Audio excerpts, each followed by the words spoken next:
4월 19일 의왕우리교회 새벽 예배 함께 하시는 모든 성도님들을 이 시간 환영하고 축복합니다. 이 아침에 우리가 함께 나눌 말씀은 출애굽기 8장 20절에서 32절까지 말씀입니다. 우리 함께 읽도록 하겠습니다.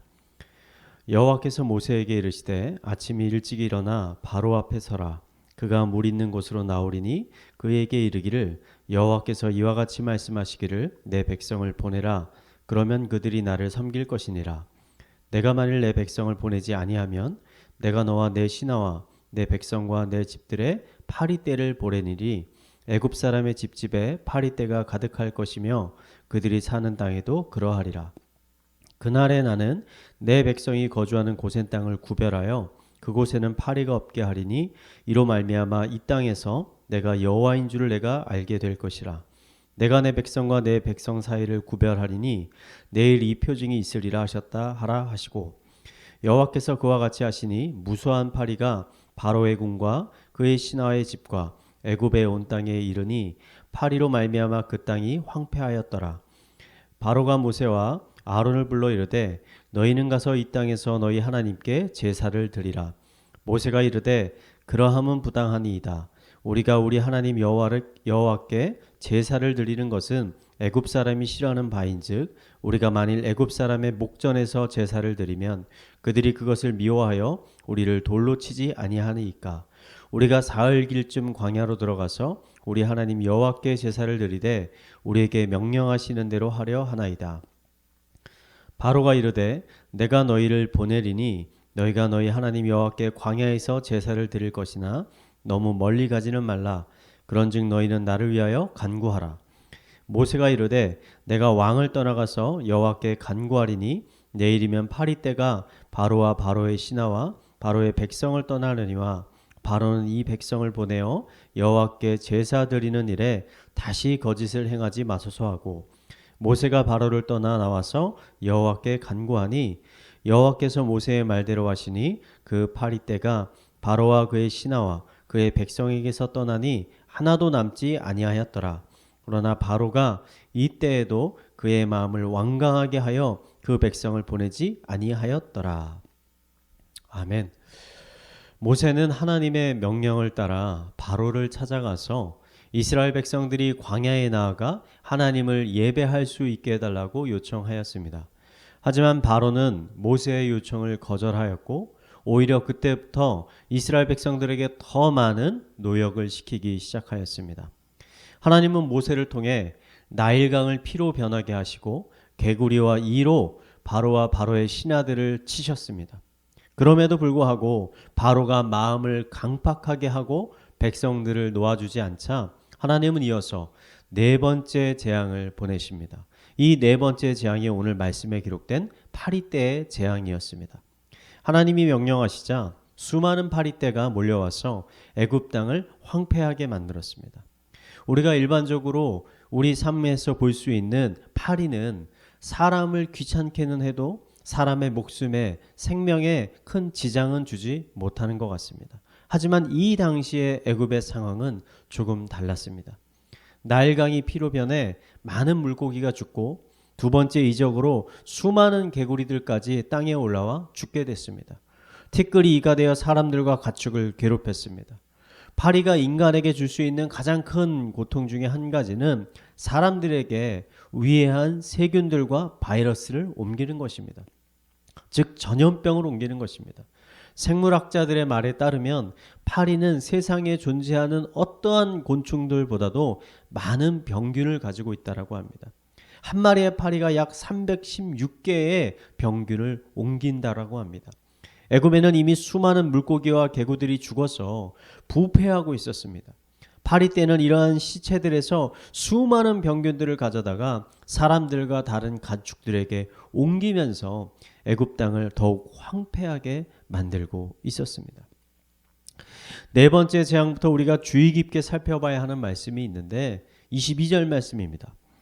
그날에 나는 내 백성이 거주하는 고센 땅을 구별하여 그곳에는 파리가 없게 하리니 이로 말미암아 이 땅에서 내가 여호와인 줄을 내가 알게 될 것이라. 하나님이 파리떼를 부르실 때 이스라엘 백성들이 사는 고센 땅에는 파리떼가 없게 하셨다라고 말씀하셨습니다. 23절에 그 이유를 내 백성과 내 백성을 구별하기 위해서라고 말씀하십니다. 이것은 우리에게 하나님의 중요한 성품 중에 한 가지를 가르쳐주고 있습니다.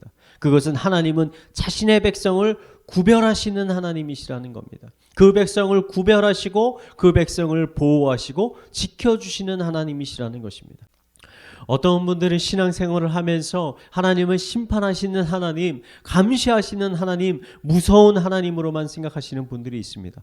그분들은 하나님이 항상 나를 지켜보시면서 내가 무슨 잘못이라고 할 때 그때 나에게 나타나셔서 나를 혼내시는, 나를 징계하시는, 질책하는 무서운 하나님으로만 생각하고 있는 것입니다. 맞습니다. 때로 하나님은 우리가 무슨 잘못을 했을 때 우리를 찾아오셔서 우리를 질책하고 혼내시기도 하십니다.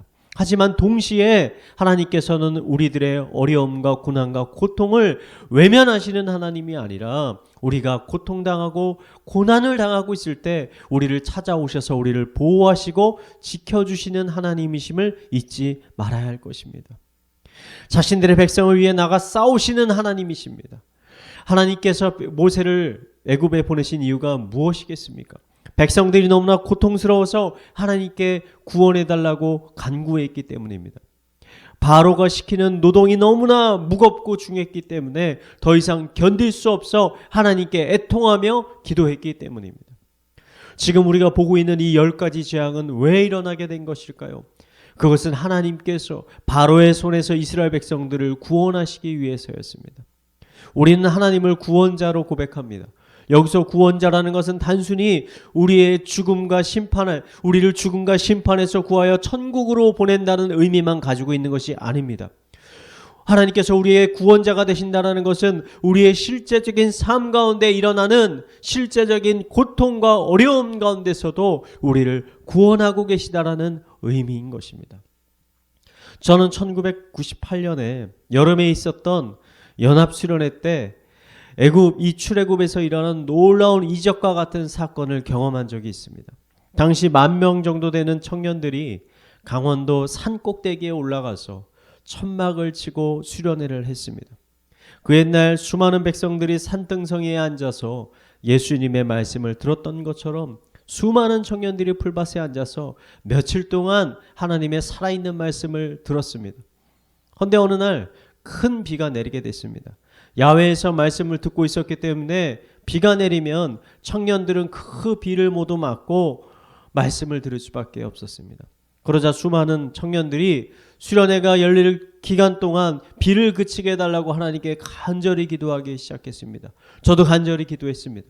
그런데 안타깝게도 비는 그치지 않았습니다. 계속 내렸습니다. 하지만 그때 더 놀라운 일이 벌어졌습니다. 수련회가 열리는 그 장소에만 비구름이 사라져서 주변에 있는 다른 곳들은 비가 내리는데 수련회 장소에는 비가 내리지 않게 된 것입니다. 저는 출애굽기의 10가지 재앙의 사건을 읽을 때마다 20년 전에 일어났던 그날의 그 일이 아직도 또렷하게 기억이 납니다. 하나님은 구원의 하나님이십니다. 우리의 영혼뿐만 아니라 우리의 육체와 삶 모두를 구원하시는 능력의 하나님이십니다. 이런 하나님의 은혜와 보호하심이 이 시간 함께 하시는 모든 성도들의 삶 가운데 풍성하게 부어지게 되기를 이 시간 마지막으로 축원드리겠습니다. 우리 함께 말씀을 묵상하며 기도하겠습니다. 하나님, 당신은 구원의 하나님이십니다. 백성들의 삶을 보호하시고 인도하시는 하나님이십니다. 우리의 삶 가운데 있는 고통과 어려움 가운데 우리를 보호해 주시고 지켜 주시옵소서. 어떤 상황 가운데서도 낙심하지 않고 좌절하지 않고 포기하지 않고 구원의 하나님만을 의지하게 하여 주시옵소서. 이러한 기도 제목을 가지고 우리 함께 기도하도록 하겠습니다. 기도하시겠습니다. 하나님 아버지, 이 모세의 고백처럼 하나님은 구원의 하나님이십니다. 그의 백성을 구별하시는 하나님이십니다. 백성을 보호하시고 인도하시고 구출하시고 회복시키시는 하나님이심을 이 시간 고백하며 나아갑니다. 아버지, 우리의 간구를 들어주시고 우리를 찾아와 주셔서 이 아픔 가운데 우리를 회복시켜 주시옵소서. 새로운 힘을 허락하여 주시옵소서. 다시 일어날 수 있도록 인도하여 인도하여 주시옵소서. 승리할 수 있도록 인도하여 주시옵소서. 세상의 능력이 아닌 오직 하나님의 능력으로, 그 무한하신 능력으로, 그 초자연적인 능력으로 아버지 우리를 회복시켜 주시고 승리케 하여 주시고 보호하여 주시옵소서. 이것을 통해 살아계신 하나님, 구원하시는 하나님, 나의 왕이신 하나님을 우리가 깊게 경험할 수 있도록 주님께서 인도하여 주시옵소서. 우리 교회를 위해서 계속 기도하겠습니다. 오늘은 찬양팀을 위해서 기도하겠습니다. 예배를 섬기고 있는 찬양팀원들의 심령 가운데 예배에 대한 뜨거운 사모함과 열정을 불어넣어 주시옵소서. 성령님을 통해 풍성한 은사를 부어 주셔서 찬양팀의 섬김을 통해 의왕 우리 교회의 공예배가 하나님께 더욱더 기쁨이 되고 영광이 되는 예배 되게 하여 주시옵소서. 이 시간 우리 찬양팀을 위해 함께 기도하도록 하겠습니다. 기도하시겠습니다. 하나님 아버지, 이 시간 우리 찬양팀을 위해서 기도합니다. 아버지, 찬양은 너무나 귀중한 것입니다. 소중한 것입니다. 하나님께 기쁨이 되는 것입니다. 하나님께 영광이 되는 것입니다.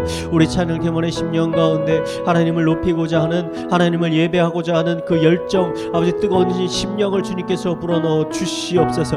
아버지, 성령을 부어 주셔서 하나님의 놀라운 은사들이 그들에게 임하여 아버지 그들의 은사를 가지고 하나님을 높이 찬양할 수 있는 은혜 시간들 될 수 있도록 인도하여 주시옵소서. 이를 통해서 우리 공예배가 더욱더 풍성하여지고 공예배 가운데 하나님께서 더 영광 받으시고 기쁨 받으시고 그 가운데 더 충만하게 임재하셔서 그 예배를 통해 아버지 우리 성도들 모두가 살아계신 하나님을 깊게 경험할 수 있도록 그 은혜를 충만하게 누리게 될 수 있도록 주님 인도하여 주시옵소서. 아멘. 우리 가정과 사회와 그리고 개인의 기도 제목을 가지고 함께 기도하도록 하겠습니다. 기도하시겠습니다. 하나님 아버지, 아버지 우리 개인의 기도 제목을 가지고 기도합니다. 우리 가정의 가족 가운데 아버지 질병으로 인해 고통받고 있는 자들이 있습니다. 아버지 그들을 긍휼히 여겨주시고 치유하여 주시옵소서. 아버지 치유하여 주시옵소서. 회복시켜 주시옵소서. 강건케 하여 주시옵소서. 사람의 능력이 아닌 하나님의 도우심으로, 하나님의 그 놀라운 능력으로 인하여 회복되어지는 은혜가 있을 수 있도록